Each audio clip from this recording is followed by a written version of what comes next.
Welcome to Get the Facts. This is the program that provides you with information on government's policies and initiatives. I'm your host, Theodore Henry. Today we'll be talking about Jamaica's hosting of the 8th World Free Zone Organization, World FZO for short, annual international conference and exhibition.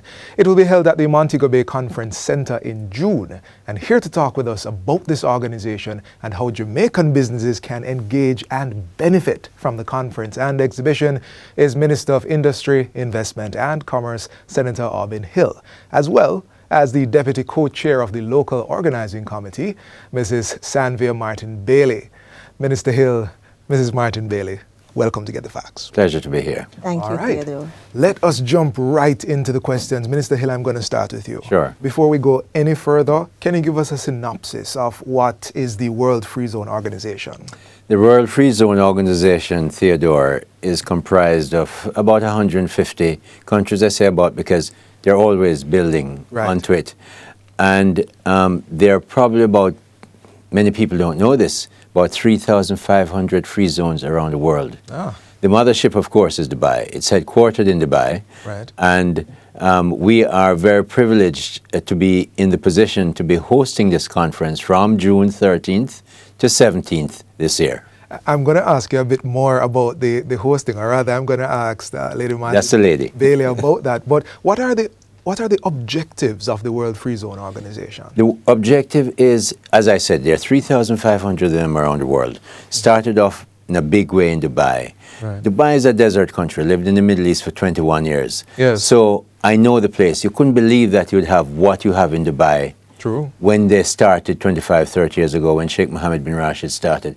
The whole idea is that you have an ecosystem, that you get your approvals quickly, you have, you know what your tax arrangements are, or lack of them. Right. You know what the resources are available in the area where you get people, where you get ships, where you get airplanes to carry your goods in and out. Right. And so that ecosystem comes to form a World Free Zone, and Jamaica has been doing this. You've heard about our BPO. Yes, we have yes. 75 businesses in there. Many of them, all of them practically, have been registered by Sanvia and her friends and colleagues at the Jamaica Special Economic Zone Authority. But all those are part of the Free Zone organization. But we're looking, this conference, you talk about it more, I'm sure, we're looking to take it to a much higher and better level and better economic level for Jamaica. All right, so let's talk about the conference a bit now that we've gotten an idea of what the Free Zone Organization is about. How did Jamaica become the host for the 8th staging? Okay, Jamaica became a member of the World Free Zone Organization in 2018. Right. In 2019, as one of their newest members, they asked us if we would want to bid to host this conference. All right. We would have had basically a new SEZ regime, and it would have given us an opportunity to showcase what it is that we have here in Jamaica. Ah, so we said that we would be willing to do so. We got the bid, and here we are. Yes. Wonderful, wonderful. All right, Minister Hill, I'm back to you. Now, this is a gathering of, you mentioned the countries, you mentioned the free zones. This is a lot of people.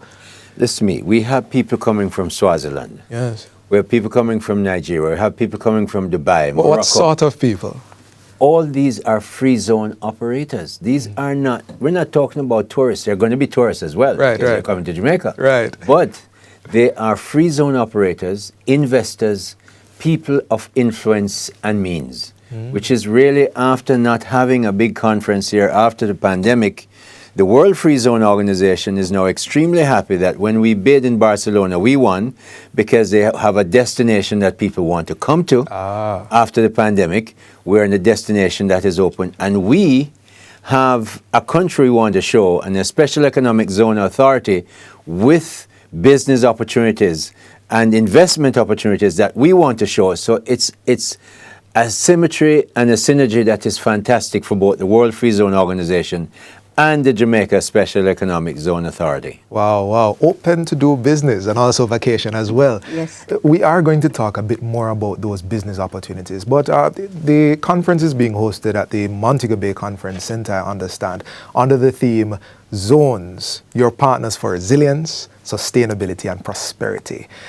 How does this theme fit into Jamaica's business and economic development pursuits, Minister? You know, you must have been listening, and this gives me a good chance to draw and make an analogy. We see Sri Lanka, one of our Commonwealth countries, going through a very difficult time. Yes. And I'm going to use that to say how well Minister Ed Bartlett and his team at Tourism Ministry have done. Sri Lanka their economy depends on two main things. The export of tea, right, which of course during the pandemic you can't get shipped, right, you can't get containers, so that slowed down. Mm-hmm. Then the pandemic cut out tourism. Right, right. They went to practically zero. We, on the other hand, there was a dip, but Minister Ed found all kinds of innovative ways. So he created a resilient center, a resilient corridor. We made sure people in the hotel industry were vaccinated way above the national average, and so on and so forth. And so we have been able to do that. The World Free Zone Organization and those activities will help us as we get out, because remember now, sugar is gone, banana is gone, yes, bauxite is here, but it's an extractive industry. Right. We need to have other economic activities to make sure Jamaica continues to grow and grow well. And so near shore to the biggest market, the strongest military power, we're properly situated in Jamaica. All right, you've given us a very interesting picture of our positioning, and I want to build on that. We are hosting, people are coming from all over the world, but how does Jamaica benefit? Minister, I want you to take this one and just underline it for our viewers who are watching. How does Jamaica benefit from this? You know, Theodore, since I became a minister, I've been pushing the fact that I've been looking at all the data. I have all my researchers looking at the data of economic growth and export and how they're linked. Right. Well, we don't think in Jamaica that tourism is an export, but it is. We sell them hotel rooms, we sell them food, we sell them music, we sell them taxi transportation and other kinds of transportation, right, and they give us hard currency. That's an export. So we want to make sure these 1,000 or more delegates from free zones that are wealthy people, managers of free zones, understand how to do business, come here as tourists, but in the coming as tourists, they also benefit the economy along those lines that I just mentioned. Right. 3-4 days, we're going to take them from Kingston to Trelawney, elsewhere. She will tell you all about that. Right. But we're going to make sure that as tourists, we get the benefit of the export product that we have created so well in Jamaica. All right, I want to ask you one more question, Minister. So some of the richest people are coming to this conference. Yes. Right? And people... Big names too. And they are not just coming, you mentioned the tourism, but I think the idea is they're also looking to invest. We are inviting them to invest. Yeah. And that's the point. In Jamaica. Right, Yes. in Jamaica. Yes.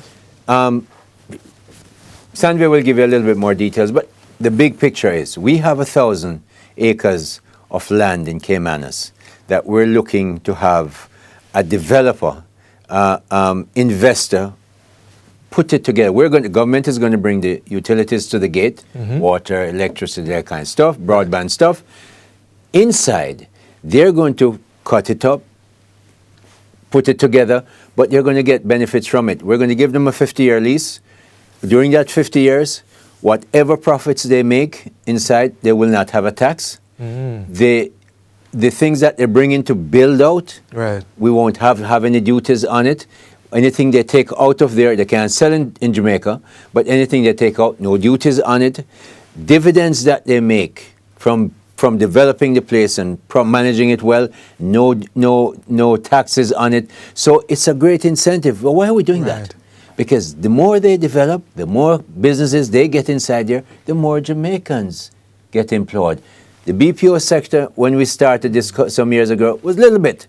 Right. We were supposed to be a few thousand, 2015, 2016. Well, by 2019, we were 43,000. Yes, yes. It dipped a little bit in 2020, well, right through the pandemic.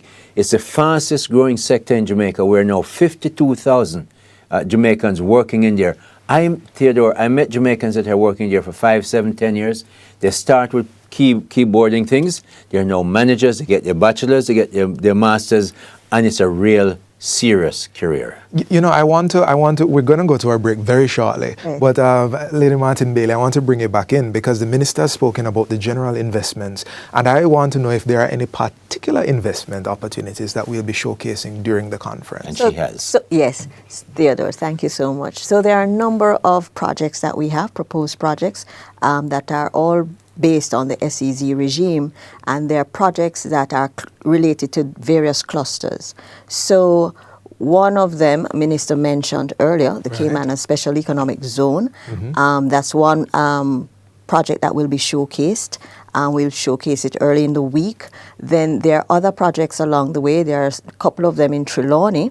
Xanadu, there's one called Pandora, which is a pharmaceutical cluster. There is Olympus, all wrapped around our very famous athlete Usain Bolt and Veronica Campbell, who are from the Trelawney area. And there's one also called We'll come back to that one. Yes, we'll come back to that one. And then in the Montego Bay area, we also have the existing free zone space, or special economic zone space, all in the Freeport area of Montego Bay. There are a number of clusters. They're all wrapped into the BPO and outsourcing sector. However, there are opportunities in those spaces where people can either seek to have space built out within these SEZs. She covered all three of them here. Pandora is pharma. Right. Xanadu is the one about the media and creative industries, and then of course we have West 77. That's the West one 77, which is that's the one I forgot. Okay? All right, so we're going to continue this conversation right after the break because we want to hear more about the growth prospects and business linkage opportunities through this event. So we're going to take a quick break and come right back. Our guests will remain with us, so we expect you as well to remain with us after this important message.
Welcome back to Get the Facts. We're talking about the upcoming World Free Zone Organization's annual international conference and exhibitions to be held at the Montego Bay Conference Center in June. Our guests in studio are still the Minister of Industry, Investment and Commerce, Senator Aubin Hill, as well as the Deputy Co-Chair of the Local Organizing Committee, Mrs. Sanvia Martin Bailey. We're going to jump right back into our questions. Minister, I want to start with you. Sir. What are the expectations after the conference? Well, as we said, we're expecting investors and managers to come to Jamaica.